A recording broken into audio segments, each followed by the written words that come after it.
সবাইকে। কেমন আছো সবাই? আশা করি ভালো আছো, আমিও ভালো আছি।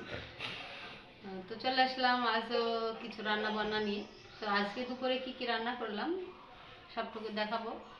আজকে হচ্ছে সোমবার, তো সোমবারের মেনু তো চলো দেখে নিই। তো প্রথমে দেখাবো এই যে 1 গামলা ভাত রান্না করার পরে ঢেলে নিয়েছি।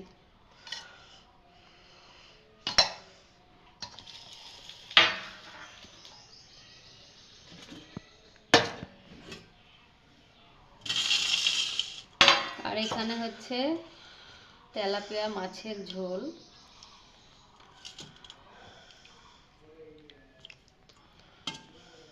এখানে প্রায় 500 গ্রাম মাছ নিয়েছিলাম। তো রান্না করার সাথে সাথে 2 পিস খাওয়া হয়ে গেছে, আর এই যে বাকিগুলো আছে। আর আছে এই যে আলু ভাজা, আর হচ্ছে বেগুন ভাজা এক জায়গাতে রেখে দিয়েছি। এই আলু ভাজা আর হচ্ছে বেগুন ভাজা আর মাছের ঝোল আর হচ্ছে টমেটোর চাটনি।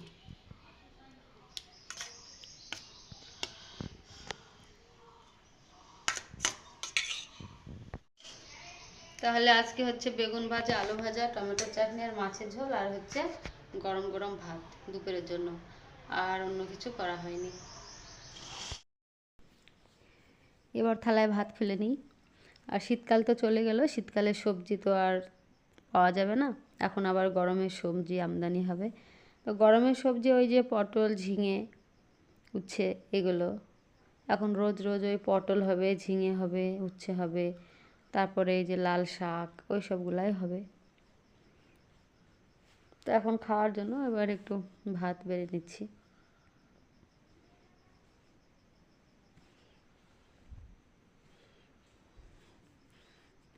আর এই বেগুনটা ছোট ছোট করে ভেজে নিয়েছি আমি, গোল গোল করে কেটে মানে ভেজে নেব ভেবেছিলাম, কিন্তু কাটার পরে দেখছি অনেকটা পোকা, একটা বেগুনের ভিতরে অনেক জায়গায় পোকা, তো আর গোল গোল করে কাটা হলো না। তখন আবার ওই একদম বাদ বাদ দিয়ে ওই ছোট ছোট হয়ে গেলে ছোট ছোটোগুলাই ভেজে নিয়েছি।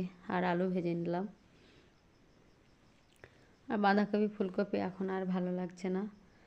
আর এখন তো গরমের সাথে সাথে ওই যে রোজ রোজ ডাল হবে, কোনো দিন হয়তো মুগ ডাল, কোনো দিন হয়তো মসুর ডাল, পাঁচমিশালি ডাল হতেও পারে কোনো দিন, তো এই আর কি। আর এই যে মাছের পাতলা ঝোল করেছি, তেলাপিয়া মাছের। এই তেলাপিয়া মাছের এই পাতলা ঝোলটাও ভালো লাগে খেতে, খারাপ লাগে না। সব মাছই ভালো লাগে, তো খারাপ লাগে না। তো এই হচ্ছে সোমবারের দুপুরের খাওয়া দাওয়া। আর শেষ পাতে একটু চাটনি, চেটে চেটে খাওয়ার জন্য, সেই জন্য তো নাম হয়েছে চাটনি। আর চেটে চেটে খেলে হজমও ভালো হয়। আজকের মতো ভিডিওটি এখানেই শেষ করছি। দেখা হচ্ছে আগামী দিন নতুন কোনো ভিডিও নিয়ে। ততক্ষণে ভালো থেকো, সুস্থ থেকো, টাটা।